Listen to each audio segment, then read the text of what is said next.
A very warm welcome to Fireside Chat, third episode entitled COVID Cadenza. This episode is all about music. I'm a music professor, Professor Daniel Chua from the Hong Kong U's music department, and we have here three amazing musicians with us today. In the studio with me, we have Daniel Lee, a fourth-year BA student studying music, and you've just heard him play on the ethnic Chinese flute. And joining me remotely, we have the great harmonica virtuoso, CY Leo, also known as just Leo, and also the award-winning singer-songwriter, Serrini, who also happens to be completing her PhD right now at Hong Kong U in Hong Kong Studies. So a very, very warm welcome to all of you. Now, we have called this episode COVID Cadenza because cadenzas are what musicians do when the formal structure of music is finished. And with COVID-19, the formal structure of society is almost finished. And so as musicians, we're basically improvising. We're going solo. We are making cadenzas. So the question is, what kind of cadenzas are we making today during this outbreak? How can we improvise in order to take hold of the opportunities that are out there and make something good out of this current situation? Now, I thought we would start with you, Leo, because of all of us, you are a freelance musician. You're trying to make money as a musician. And of course, now there are no gigs, there's no travel. Musicians are getting infected in Lung Kwai Fong. So what's work like for you now, Leo? That's right. Well, I would say this kind of lifestyle has started since last year, June, actually. Like a lot of cancellation of performances and a lot of uncertainties in the future. And I think since last year's June, it has been quite a tough few months already. And then when we reached December and January, it got a little bit better. But then we have the virus again, and the whole situation got even worse than before. It's like no more touring around the world because the entire globe is infected by the COVID-19. So so as a touring musician myself, like usually, because I mainly focus on performance in my career, so I don't only rely on Hong Kong performance, but I also perform around the world. So usually, if there's a problem in Hong Kong in the situation, I can also rely on income from or opportunities from around the world. But right now, it is even worse because there's no more gigs around the world even. So it has. I must admit, this has been a really difficult time for musicians like me who focus on performance, especially. So what are you doing now to sort of make ends meet, or even to try to just keep your mind and your music active? Yes. So actually, I have, since last year's June, I've been trying to remodify my career path, because I've just came to realize that there are a lot of things that I can really rely on, such as performance in China, or opportunity in China, or corporate performance in Hong Kong. Things like that is something I have been relying on after I graduate since 3 years ago. But then since last year's June, I have started to reformulate my career path, that I figured I need to do something actively instead of waiting for opportunities for me to survive and to continue making music. And that's why I've been trying to create a few projects with different friends or even families member, because I've been working a project with my dad as well, to create some opportunity for ourselves,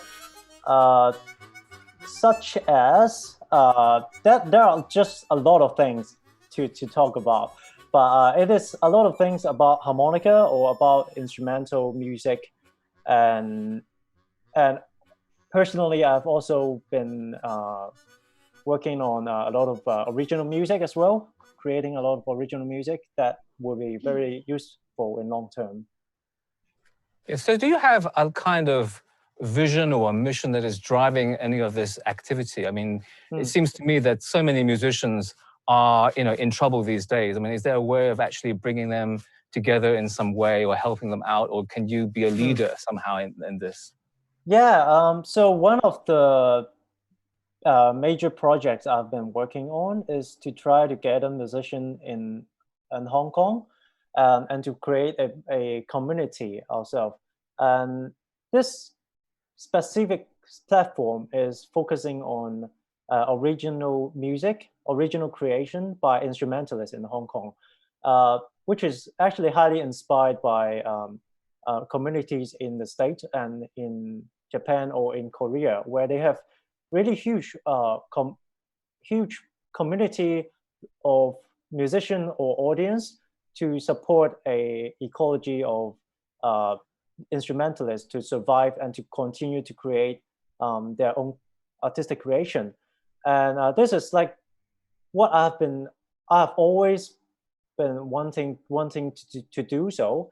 And I think this time, during this COVID-19 time, when everyone are not touring anymore, they are all trapped in Hong Kong, it has interestingly became the best time for us to actually gather around to talk about ideas and to generate projects that can last longer in the long term. So hopefully during this outbreak, we can actually bring a community of musicians together rather than just have us all, I guess we were already all isolated, but then now that we're in quarantine, we can actually get together. Exactly. I was wondering, Serrini, whether you're doing something similar, because in a way, as an independent artist, you could also bring a lot of independents together. Is that something that is possible? I've never had this thought before, because I mean, independent music makers, in terms of the people that I observe, they like to do their own thing. And if you suddenly bring them together and force upon a project, because like we are more like independent cells, but sometimes like I really support those young musician nurturing programs, like the ERA program funded by Renaissance Foundation Hong Kong. And we have this platform to bring different young bands together and have them packed to a so-called ambassador or mentor, someone who has been in the scene for a while. And it's not like a not compelling them to follow like to act as an apprentice, but it's more like, oh, I'm in this industry and in this scene for a while. There's this sharing visions and stuff, and we send them overseas to music festivals as music exchange. This is more like a education incubation program, more than something like bringing them together and having them create. I think the indie music scene is more scattered than one can imagine, and this could be their significant characteristic too. Well, I guess if you're independent, you want to remain kind of independent and alienated in that sense. That's I don't want to. I can be signed by some big labels. Just give me money. Right. But actually, you won a major award recently. I mean, has that award changed your career significantly?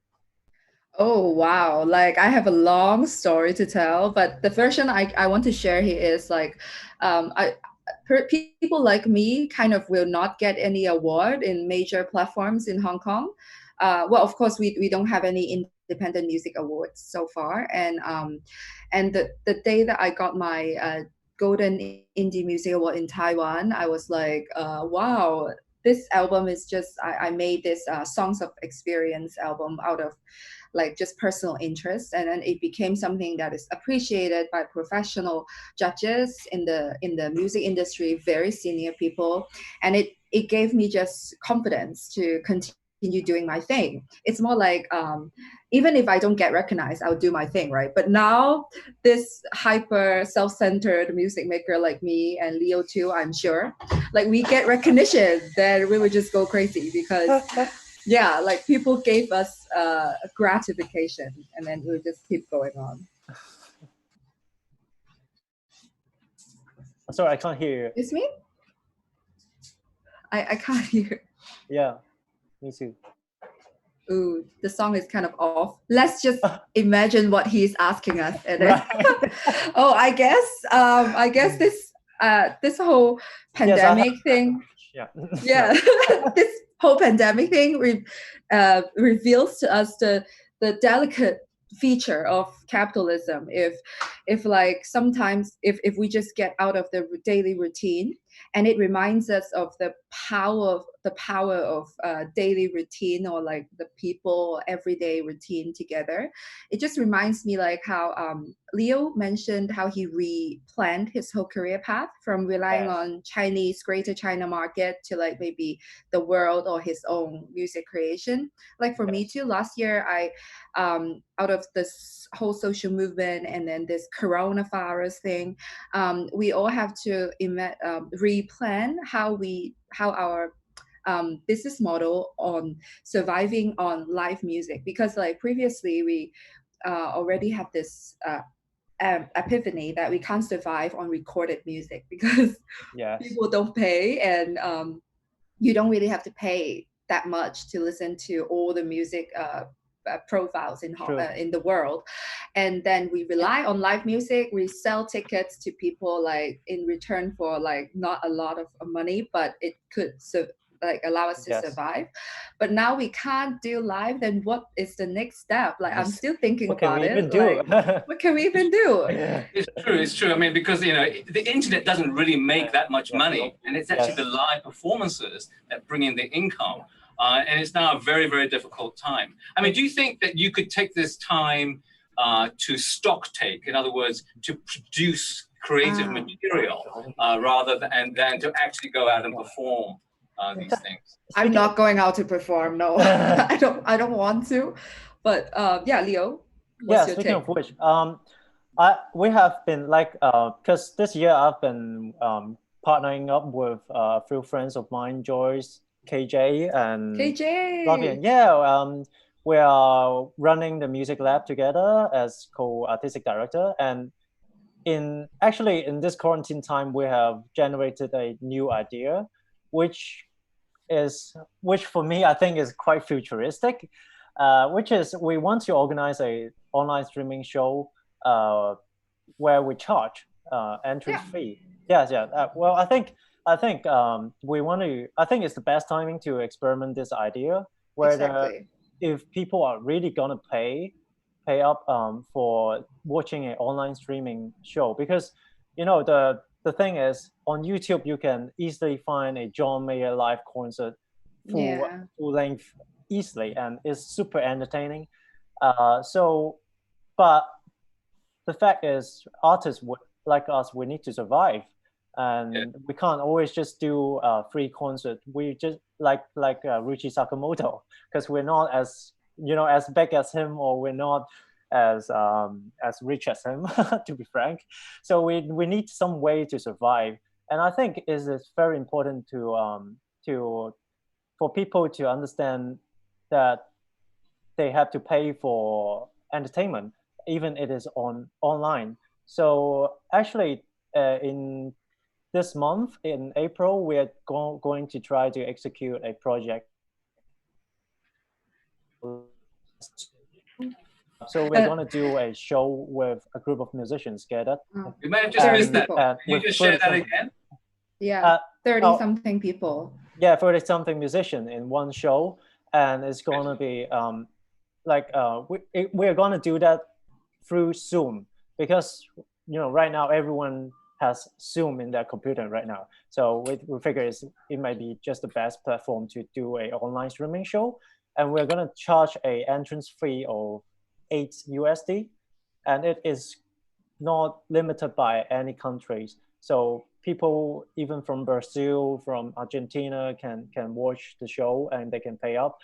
And we hope that this can create a kind of a social experiment on exploring the potential of such market of online streaming show.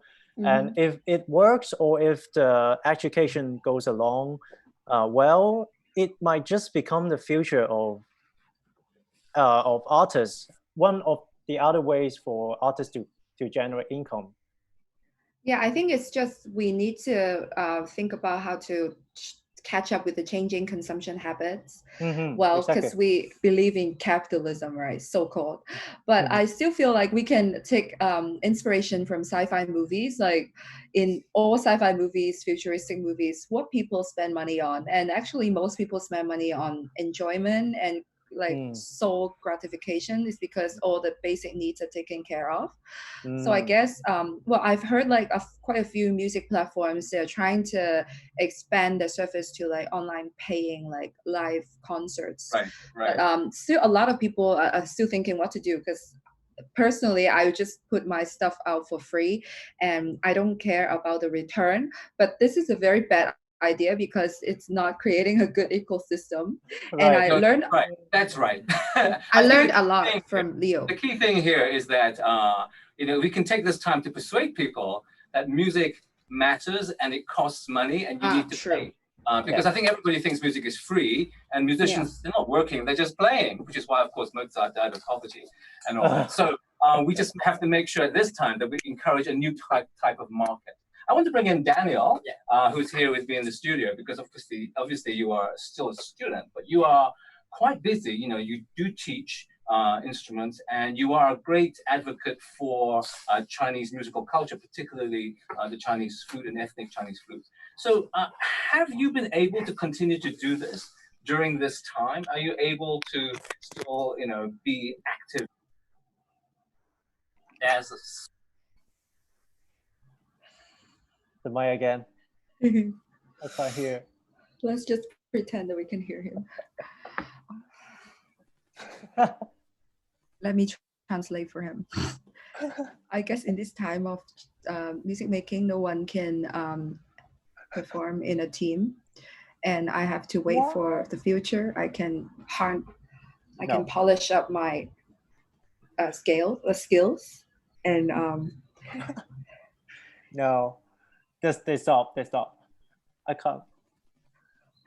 Let's continue to imagine. And there's no way I can earn money. I do it out of me. I am teacher of some instrument classes, and I'm also active in performing art. But now there's so many cancellations. But we can grab some opportunity in the risk. For example, I'm also a critic writer on newspaper, but now is no concert, so I have nothing to review and preview. So you are a music critic with nothing to do. Nothing to do, nothing to preview and review. Can you come review my concert? Me too. Yes, you can review Serrini's concert. You have an event on the 4th of April on. Online, it's like a watch from home party from my last year's huge scale concert. I never put it out for more people, so you can review that. You can review that because actually your favorite song is by Serrini, right? Yeah. So I can do some previews of your performance. Previews. Yeah, and other parts I'm now working is I write some story about music instead of preview or even review of concerts, because there are many funny stories about musicians, music history, musicology. Yeah, that I can help my readers. That is something I think is interesting, and I can share you my words. Yes, I noticed a lot of critics are now just reviewing recordings of the music that would be played. Recording, reviewing the concerts, etc. But now I can write some story to tell some. Right, that's great. And in a sense, the role of a critic is to do that kind of thing, right? To sort of bring knowledge and education to the public. But what about your, fellow students and musician friends? I mean, did they also have to adapt to this current situation? Have they changed the way they do music? Via digital content, for example, on YouTube or the Facebook Live. But I think a very critical and funny point is how can we find our uniqueness throughout this? Because some audience may know Bowen and Andrew Lloyd Webber, they share their music on YouTube and Facebook now because they are self-isolating. When everyone is sharing music online, we are not the only one doing that. Yeah. So how can we find our uniqueness and how can we find our special throughout this? I think it's very interesting. So can Cirrini and Serrini share some thoughts about that? Because you are frequently doing that on YouTube and Facebook. So how do you make it online? How do you become unique? Yeah. How do you make people listen to you? Because there's just so much stuff out there. I don't do anything to make people listen to me. I just be me, because in this internet, it's just like everyone is unique, just like everyone else. And online or offline, you can't be the most special and not everyone can be like an entry-level rapper. Like I'm sure there will be better songwriters than him, but those are like the ones who don't make it to the Broadway scene. But I still respect those artists a lot. Like as artists, I think I'm sure me and Leo, we have this thing called like we don't just value someone on their click rate or publicity. We value someone on the artistic value. But definitely in this internet age, if you just look at Instagram stars or like TikTok. If you want to be famous for 15 minutes, maybe all you have to do is to lick a toilet seat. But you don't want that. No, you don't. Right. You don't. I totally agree. Yeah, I totally agree with Serrini about like the uniqueness in every single artist. But then I also think sometimes very logically on how to play the online game of making a video. Such as let's say Instagram let's take Instagram for an example. Like Instagram, the maximum time for a short video is 1 minute. So usually, I figured the videos that got the most the highest hit rate are those that is happening that have a lot happening in that 1 minute. And for instrumentalists like us, we can show our techniques, maybe something choppy that is sparkling, and I think that is very important strategy on Instagram. And also visually, I also always consider how you have to be handsome with KJ. I see your strategy. That's the strategy. You have to look good. Very important. The appearance. Well, looking is one thing, but then the angle, how you capture it, like people always love video that looks live, that looks like you are just taking it casually. So you just put up a camera, but you're not actually doing it casually, but you looks like you're casual. And there's another very important thing is that you are always in the middle of the frame. So in Instagram, within the square, the thumbnail, they can always see a lot of things already from the thumbnail. So I think these are like some strategy I would take, like some very logical strategies to play the game of like online video as a musician.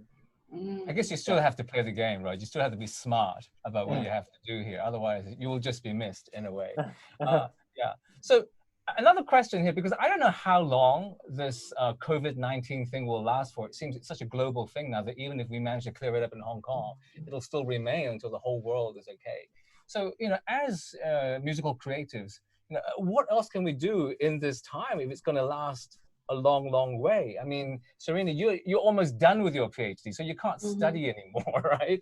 I mean, Daniel, are you going to continue studying? Is that I hope strategy? So. Yeah, to study maybe a master's degree in HKU or abroad. In what? Study abroad? In what? You mean? What area would you look into? Maybe musicology. Right. Okay. Yeah. So one technique is to just keep studying. Keep studying. Stockpile your knowledge. Escape from the disease. Yeah. Actually, Leo, you're about to, do a new course, right? Oh yes. One of my escape plan is to apply for a master's degree as well to New York. So I actually got an offer from New York University to advance my jazz studies in New York, and also actually. I say it as a joke that is my escape plan, but as in some part of my mind, I perceive it as a way for me to expand my possibility in my career. So I don't rely on just one single place. So I can like build a community or build a little fan base there, or build some connection in New York. So when it's needed, I can like let's say if there is another protest in Hong Kong 6 months, then maybe I can base in New York, or I would love to base in Tokyo as well. So this is like my long-term strategy to base in different places. Yes, so I can continue. Because the further studies often create all these new connections for you. I mean, Serrini, I mean, it's not normal to do for independent artists to also do a PhD. I mean, has that helped you think about your She's too smart. career? She's too smart. No, I'm not. Yeah. I mean, has that helped you actually with your career and the way you're shaping the way you are planning for the future? I think studying a postgraduate degree has rendered me like impossibly insecure about my whole self. So I can't brag about anything. Like everything I do is just like, I'm not worth it. It's everything. I'm just like, you know, about PhD students. But I'm not like Leo. Maybe I don't have that thought about, or I don't have the ability to earn enough money on music to just support myself, because sometimes I just imagine like, how do musicians earn enough money in times of Nazi occupation or, you know, the world wars?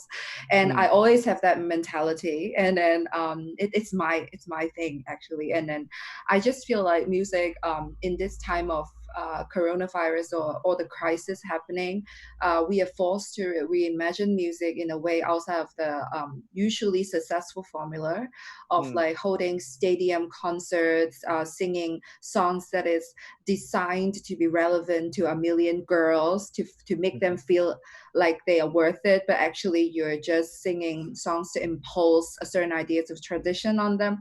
Like all those different ideas can be reimagined, and home learning too, a lot of possibilities are opened up. Students are beginning to find that they don't really have to learn everything from one physical teacher. They learn how to use Coursera, they learn how to use YouTube, a lot of different channels, or even they can be educated to pick up a book in the end, because it's so boring to watch all the Netflix shows already. So they are forced to just pick up a book to read. Like this is an interesting thing I see from my friends, because they get less distraction physically. Like they can't go out and they're forced to stay in, and internet it's just like an open source network. I don't know what the future will bring, but for me, I would still keep writing my music, and I'm open up for people who can toss us a lot of money. Like, you know, as artists, we always have this dream about like, okay, I can be the next Van Gogh, so just give me $2 million a year. but you know, thinking of your own future, Serrini, then, I mean, after a PhD, I mean, what are you going to do? This is a good question. Like my parents sometimes ask me, but they gave up because they know that the future is not certain. I will continue to do some more about like my passion, like popular education. That's what I want. I really admire this team called the Corrupt Youth. They do initiatives on philosophies, and then they put out like YouTube programs and different social media initiatives to promote philosophical studies. And for me, I want to be part of this game or trend. Like for me, I can partner up with literature initiatives or different music initiatives. Like I want to be an NGO person, or even like a soccer mom. I don't know. Like in the what the future holds for me, I can be in a church or a cult. I don't know. Maybe teaching. That's if someone can hire me. Someone can hire me. I mean, in a way, and you speak really for your generation, things are very, very flexible, and COVID-19 makes things super flexible right now. We had questions coming in about actually, you know, using online platforms and sort of virtual reality for music, because one thing that we've noticed during this time is that as people become more and more isolated, they want more and more music, and they want to make music together. It's like, you know, all these choirs making music in different spaces and then joining all together online, or orchestras doing that, and or even people just singing from one window to another when they're sort of in self-quarantine, or from one balcony to another. So what is your view on this? I mean, has that inspired you to do something similar at all, to really get people involved, but online, virtually, from different spaces, all connected together? Leo? Oh, yeah. I think when most of us are unemployed, all of a sudden, we just want to find something to do, right? And personally, I just miss performing music so much because it has become my habit, and I mean, this habit has become my addiction already. So making music is actually part of my addiction. So we would find out any possible way to just make music, although we're not making like live music together anymore, but we have been forced to explore new technology actually, to learn to record ourselves, to set up a Logic profile ourselves, and to discuss through the internet on how to produce a music together. It's like all these has become musicianship nowadays, like to how to do things virtually. And in fact, like this morning, I've received a message from a Argentinian harmonica player who have introduced me for a collaboration to join a like huge project of gathering harmonica players from maybe 10 or 12, 10 or 20 countries in the world, and to create something. So I must admit that I have not stopped my addiction at all during this COVID-19. I've been doing music every day, like for a very long time, including practicing, including collaboration. So yeah, music never stops. It's like rock and roll.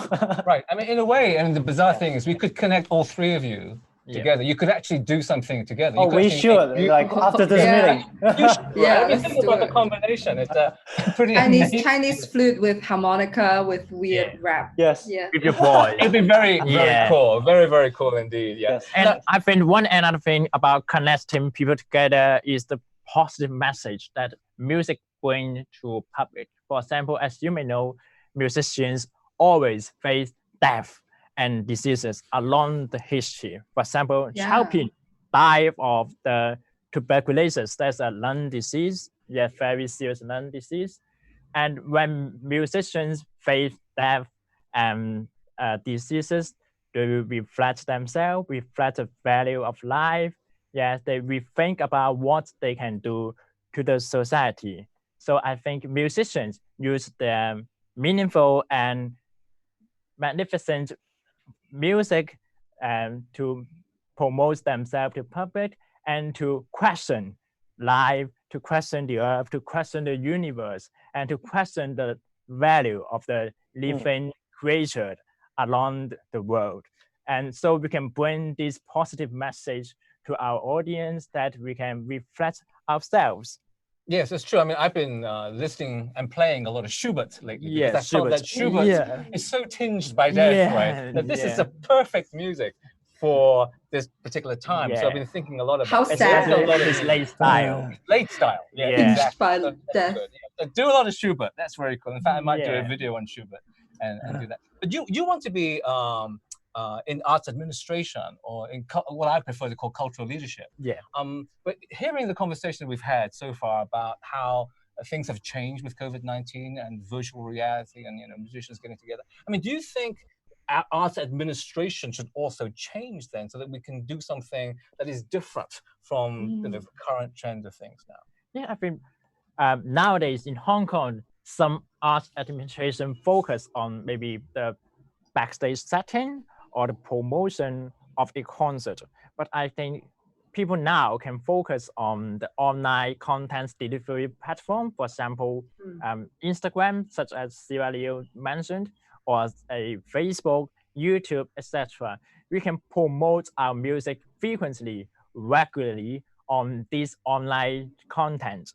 For example, we can find a musician in an orchestra to play some piece of famous music work, and we can introduce to the audience throughout the digital content instead of staying in a concert hall. I think this is free music, but very meaningful for audience to learn of classical music as well as the modern music. Now we're coming up to the end of our time, but I want to ask one last very blue sky question. So COVID-19 has kind of wiped the slate clean in a way, right? You could say, let's just clean up everything and start again and restructure. So if you could, it's the Great Flood. Yes, it's like the flood. It's like Noah. Yeah. So if you could wish one thing that you could change in the cultural scene in Hong Kong for musicians after COVID-19, what would that one thing be? There would be a lot of things I want to change, though. Oh, really? Okay, you can have many. You can choose Okay. one. Just one. Well, because it's a very structural problem. Live houses can't survive if they're like privately funded because the land rent is just so high, impossibly high, and government funded sites would not have that edge. They are always politically correct and stuff. So I guess, I don't know, some rich people, the second or third generation of rich land owners, they just give up part of the lands for music performance sites or create like a cultural Real park. estate, one big thing. Like you can have your face plastered at the gate. I don't care, but just give us space to do that. And of course, lower rent prices, land prices, housing prices for musicians, because now if we have to pay rent, we can't be a fully musician because like that's impossible. And so many things, it's all like economical. And another thing I want to change is if China opens up its market and loosen its censorship, a lot of musicians around the world can go in and have exchanges, and the market is huge. People crave for emotional connection to art. So I guess that's just two things in mind. Okay, so we have to change real estate, and we have to change the way, I guess, the way we communicate as musicians, particularly with China. Leo, do you have any? Yes. Well, the one thing I wish musicians can continue to retain a portion of their time on their own creation, because I believe like one very crucial element that defines a cultural scene is the original creation from the place. Like a stronger pool of creation creates stronger identity of the culture, and that's when our work become irreplaceable and precious in the history of art. And therefore, that's my answer. Yeah. Your answer. So you want to have more people creating work. Yes. I mean, not just performing work. I mean, creating. Especially instrumentalists, because my focus is always on instrumentalists, and I think most of like the current or the previous habit of instrumentalists or career of most instrumentalists is that because they need to survive, they would spend most of their time working for sessions as session players in pop concert or corporate events at weddings and stuff that they can earn money, because these are the way that that they can earn money quickest. But then most of the time they might not realize that their original creation is actually what is most precious within themselves, but that would take quite some time to develop, for them to create their own identity, create their own sound, through a lot of creation. And I think if every musician can continue this kind of routine that they developed during this COVID-19 time of constant creation, I think it would help, especially with Hong Kong's cultural environment, a lot in long term, because there will be a lot of juicy creation from a diverse influence musician, be it classical composer, funk musician, jazz musician, indie artist, all of them, that would create such a beautiful scenery in Hong Kong. Yes, I think the key things here would be, in fact, for you as an artist, you're also a composer, right? To be composing music right now, for Serrini to be composing new works, new songs, because I noticed this particularly among jazz musicians in Hong Kong, that they don't get a chance to create their own music. They just have to play in bars and so on. Yes. Just other stuff, which is not really what they really want to do. It's not themselves. And then I remember providing a platform, just saying, you can do whatever you want, just do your stuff. Exactly. It's completely different from what you hear, even in the dives in Hong Kong. Exactly. We need to create, not just allow musicians to be creative, but we have to create the platform. Yes. We should have UBI. Yes. That's Sorry, why I'm actually creating my own label now. It's called Ginger Muse, and this is the platform that I hope to actually allows every musician to like gather together and have a reason to work on themselves. Right. So creatives of Hong Kong unite, write more stuff. You want to say something, Serrini? No, I'm just providing this idea of UBI, like universal basic income, especially in terms of musicians. Like that can be like cabinet seats each year, maybe 1,000 musicians, they can receive like basic income. It's like a 2 years program, can be funded by Lei Ka-shing, I don't care. Like just give them time to make music. Yes. Like that's what I would do if I had money too. That'd be nice. All right. Yes. So Daniel, do you have anything you want to add to this blue sky idea?